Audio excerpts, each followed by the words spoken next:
தாவேக்கவில் இருந்து விலகி திமுகவில் இணைந்த இன்ஸ்டா பிரபலம் வைஷ்ணவி தாவேக்க தலைவர் விஜய் மீது கோவை மாநகர காவல் ஆணையாளரிடம் பரபரப்பு புகார் அளித்துள்ளார். கட்சி தொண்டர்கள் கேலி சித்திரம் பதிவிடுவதாக புகார் அளித்தும் தாவேக்க தலைவர் விஜய் நடவடிக்கை எடுக்கவில்லை என்று வைஷ்ணவி கூறும் குற்றச்சாட்டின் பின்னணி என்ன? தமிழ்நாட்டு அரசியல் களத்தில் துடிப்புடன் செயல்பட்டு இளம் தலைமுறையினருக்கு இன்ஸ்பிரேஷனாக திகழக்கூடிய 20 வயதே ஆன இளம்பெண்.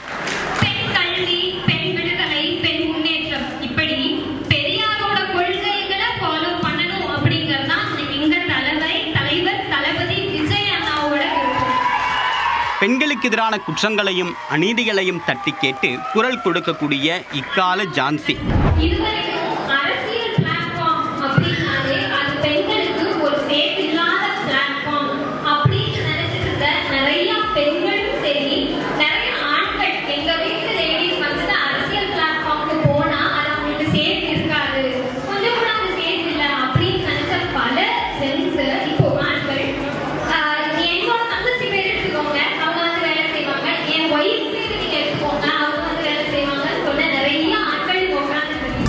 அரசியல் கட்சிகளுக்கு எதிராக கருத்தியல் ரீதியான கேள்விகளை எழுப்பி சோசியல் மீடியாவை ஆட்டம் காண வைக்கும் துடிப்பான அரசியல்வாதி. இப்படி தனக்கென்று புது புது பாதைகளை தானே செதுக்கி பெண்களுக்காக போராடி வருபவர்தான் வைஷ்ணவி. தாவேக்காவில் இருந்து திமுகவிற்கு மாறியவர் அநாகரிகமான அரசியலை எவ்வாறு செய்ய வேண்டும் என்று தாவேக்கா விர்ச்சுவல் வாரியர்ஸிடமிருந்து கற்றுக்கொள்ளலாம் என்று கூறி தற்போது அரசியல் வட்டாரங்களை அதிர வைத்துள்ளார். தாவேக தலைவர் விஜய் மீதும் அவருடைய கட்சி தொண்டர்கள் மீது போலீசில் அளித்த பரபரப்பு புகாரின் பின்னணி என்ன? கோவையை சேர்ந்த 20 வயதான இளம்பெண் வைஷ்ணவி. இன்ஸ்டாகிராமில் கருத்தியல் பேசி மிகவும் பிரபலமான இவர் 3 மாதங்களுக்கு முன்பாக தமிழக வெற்றிக் கழகத்திலிருந்து வெளியேறி திமுகவில் தன்னை இணைத்துக் கொண்டார். கட்சி தாவல் ஏன் என்ற கேள்விக்கு பாஜகவின் இன்னொரு வடிவம்தான் தாவேக்கா என்றும் அந்த கட்சியில் இளைஞர்களுக்கு முன்னுரிமையே வழங்கப்படுவதில்லை என்றும் குண்டு தூக்கி போட்டார்.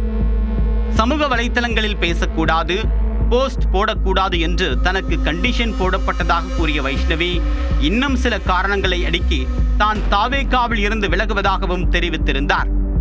இந்நிலையில்தான் 3 மாதங்களுக்கு பிறகு வைஷ்ணவி தாவேக்கா தலைவர் விஜய் மீதும் தாவேக்கா தொண்டர்களான விர்ச்சுவல் வாரியர்ஸ் மீதும் கோவை மாநகர காவல் ஆணையாளர் அலுவலகத்தில் பரபரப்பு புகார் ஒன்றை அளித்துள்ளார்.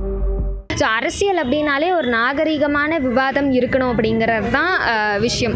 ஸோ அப்படி இருக்கும்போது நாங்கள் ஏதாவது ஐடியாலஜிக்கலாக கருத்தியல் ரீதியாக ஏதாவது ஸ்டாண்ட் எடுத்து கேள்விகள் எழுப்புகிறோம் தமிழக வெற்றி கழகம் தொண்டர்கள் கிட்ட நிர்வாகிகள் கிட்ட அப்படின்னா எங்களுக்கு திருப்பி வர பதில் வந்துட்டு ஆபாசமான வார்த்தைகளும் அவதூறான கருத்துகள் மட்டும்தான் வருது.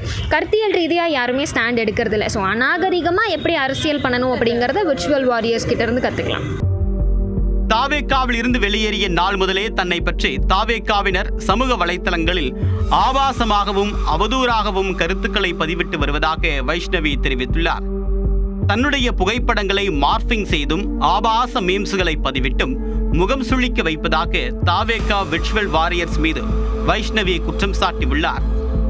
இது சம்பந்தமாக தமிழக வெற்றிக் கழகத்தின் தலைவர் விஜய் வாய்மொழியாகவோ அறிக்கையாகவோ கண்டனம் தெரிவிப்பார் என்று காத்திருந்ததாகவும், ஆனால் இனிமேலும் விஜய் உரிய நடவடிக்கை எடுப்பார் என நம்பிக்கை இல்லை என்றும் கூறிய வைஷ்ணவி விஜய் மீதும் தாவேக்கா தொண்டர்கள் மீதும் போலீசில் புகார் அளித்துள்ளார். கடந்த 3 மாத காலத்துக்கு முன்பாக தமிழக வெற்றி கழகத்திலிருந்து வெளியேறின நாள் தொட்டே தாவேக்காவினர் ரொம்ப ஆபாசமான கருத்துக்களையும் அவதூறான கருத்துக்களையும் பதிவு பண்ணிட்டு வராங்க தொடர்ந்து சோஷியல் மீடியா பிளாட்ஃபார்ம்ஸில். இப்போது நானும் எப்படியாவது தாவேக்கா தலைவர் ஏதாவது வாய் வார்த்தை மூலியமாகவோ இல்லாட்டி கண்டன அறிக்கையாவோ வந்துட்டு வெளியிடுவார் அப்படின்னு எதிர்பார்த்தேன். அவர் வெளியிடுற மாதிரி தெரியல. இதுக்கப்புறமும் அவர் வெளியிடுவார் அப்படிங்கிற நம்பிக்கை எனக்கு இல்லை. அதனால இன்றைக்கி கமிஷனர் ஆஃபீஸில் தமிழக வெற்றி கழகத்தோட தலைவர் திரு விஜய் அவர்கள் மேலேயும் அவரோட தொண்டர்கள் மேலேயும் கம்ப்ளைண்ட் ஃபைல் பண்ணியிருக்கேன். ஆக்ஷன் எடுப்பாங்க அப்படிங்கிறத நம்புறேன். விர்ச்சுவல் வாரியர்ஸின் செயல் ஆபாசமான கருத்துக்கள், அநாகரிகமான அரசியல் விமர்சனங்களை முன்வைப்பதாக கூறிய வைஷ்ணவி கருத்தியல் ரீதியான கேள்விகளை தாவேக்காவினரிடம் முன்வைத்தால் ஆபாசமான அவதூறான கருத்துக்கள் தான் பதிலாக வருவதாகவும் தெரிவித்துள்ளார்.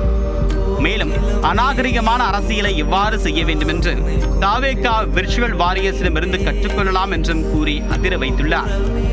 வைஷ்ணவியின் புகாரை பெற்றுக்கொண்ட அதிகாரிகள் உரிய நடவடிக்கை எடுப்பதாக கூறியிருக்கக்கூடிய நிலையில் அவர் மீது ஆபாச அவதூறு பரப்புவோருக்கு இத்துடன் எண்டு கார்டு போடப்படுமா என்பதை காத்திருந்து பார்க்கலாம்.